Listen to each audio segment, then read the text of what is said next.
My look at the Predator franchise continues with 1990's Predator 2, who my least favorite installment in the franchise, and not just because of the lead and director being different. Let's get started and find out why. The film takes place in the then near future 1997, which is not enraptured by a mix of Titanic and Final Fantasy VII.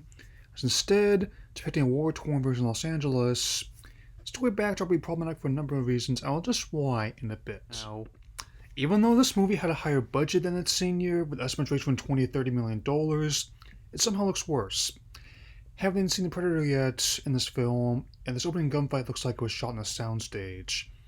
This won't be the last time it happens either. Another worst example of this movie. I do kind of like the late Morton Downey Jr. and supporting role of Tony Pope, and yes, for those unaware or too young to know, he was related to Robert. To not be entirely negative, I had to pick one thing I do like. It's the music of Alan Silvestri. It may not be his best work, but there's always one bright spot in this dark rain cloud of a movie. In addition to the Predator, a major villain faction is arranged Jamaican gangsters.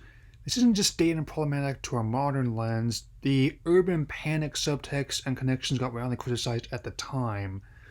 The fact that real-life LA riots happened 2 years after this film came out certainly did not help matters. While Kevin Peter Hall is back as a Predator's body double, both Arnie and director John McTiernan are absent, the latter job being taken by Stephen Hopkins. His body work is mixed, and this film is an infamous example why. The cast is led by Lieutenant Mike Harrigan, played by Danny Glover. I'll give a few moments for people watching to get any lethal weapon jokes out of the system, as will I. Arnold stayed as Agent Peter Keyes, played by Gary Busey. While not in the top 10 craziest roles ever played, it is unintentionally funny in spots. Still, it doesn't help with such a drastic shift in tone and setting. The action was built up properly in the first film, but here, it's like a different script had for a police thriller got retooled in a Predator sequel. The action itself isn't too impressive either, with both the two editors and Peter Levy's cinematography being rather hard to follow. He mostly worked with Hopkins on his other movies, though he has been doing fine working on TV at least. Before the Predator enters the film, the way it's shot is framed almost looks like a direct-to-video movie, though still indeed it gets the actual release in the day. The opening gunfight doesn't inspire much confidence for the rest of the film, we'll cross the bridge when we come to it. For now, this film ranks below other action movies that year I've seen: Total Recall, Die Hard 2, RoboCop 2. I can make an argument for the live-action Teenage Mutant Ninja Turtles being better than this movie as well. You get our first hint of the Predator 10-minute mark, and the cloaking device and thermal hoods all look worse than the last movie. Believe me when I say we're just getting started. Same with the barricade in front of the LAPD HQ, and some more convincing fronts on theme park rides. Shame, because I think this film's production star was actually a multiple award winner nominee in his life.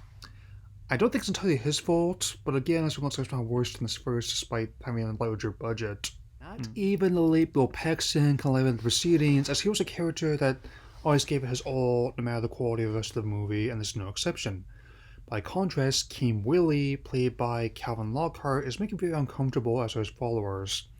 He's admittedly not a bad actor, but I think that even Jason Takes Manhattan had it better according to the scene where the Predator attacks a would-be assault victim.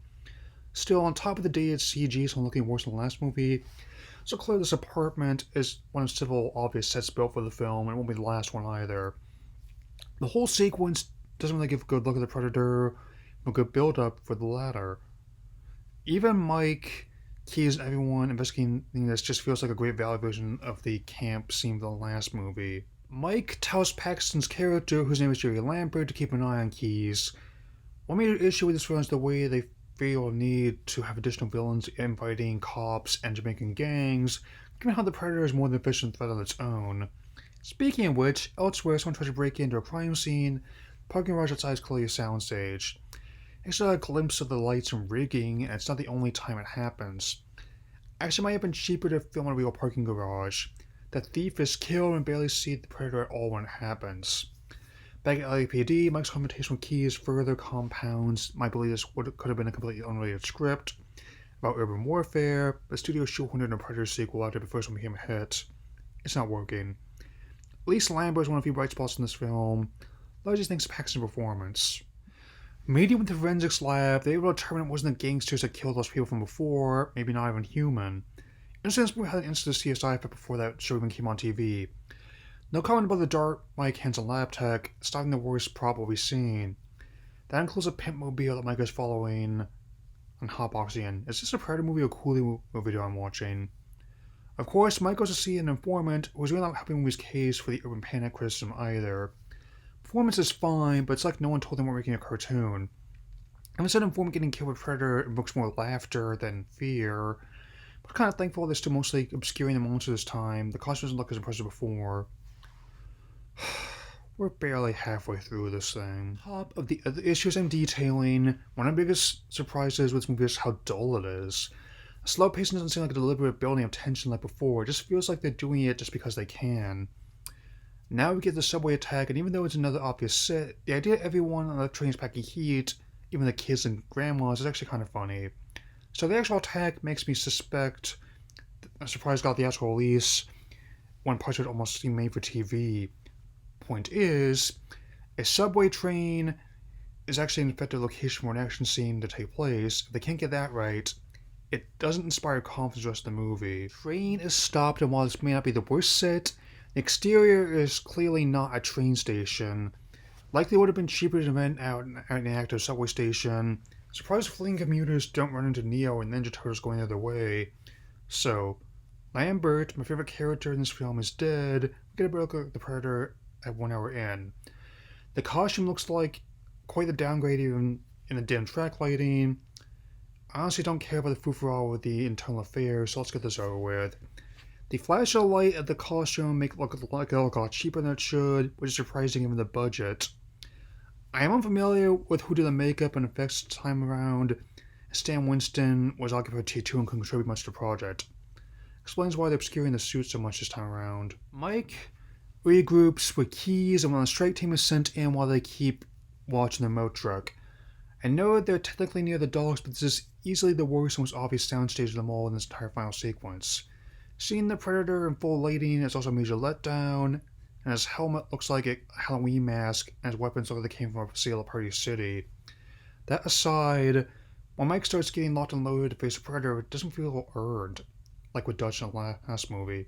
It feels forced and just happens because the movie itself is ending. Likewise, Mike breeding the Predator and getting the LAPD back doesn't really feel satisfying. It's something that happens because the movie is basically over. The film closes on the Predator mothership, which includes the skeleton of an alien xenomorph in the supply room. I am not doing the EVP films, it's not happening. The movie is a textbook case of sequelitis, with it not even achieving a fraction of the acclaim and impact of the first film. Also very much worse at the box office, debut at number 4 behind Home Alone in its second weekend, Dances with Wolves in its third, and 3 Lemon Little Lady in the release that weekend. Guest Danny Glover and tease of a disappointing EVP movie aren't as enticing as The Wet Bandits, Kevin Costner goofy family comedy sequel. It grosses $30 million domestically and $50 million worldwide, still making the lowest grossing installment to this day. Beyond that, everything that made the first film work was either discarded or delivered in a less effective way, with new elements ranging from underwhelming at best to problematic at worst. Some of these favorite standalone movie fans to this day. The final rating is 1 star out of 4. It would take 20 years for the movie to materialize, which is important in many respects. See you next time when I look at 2010's Predators.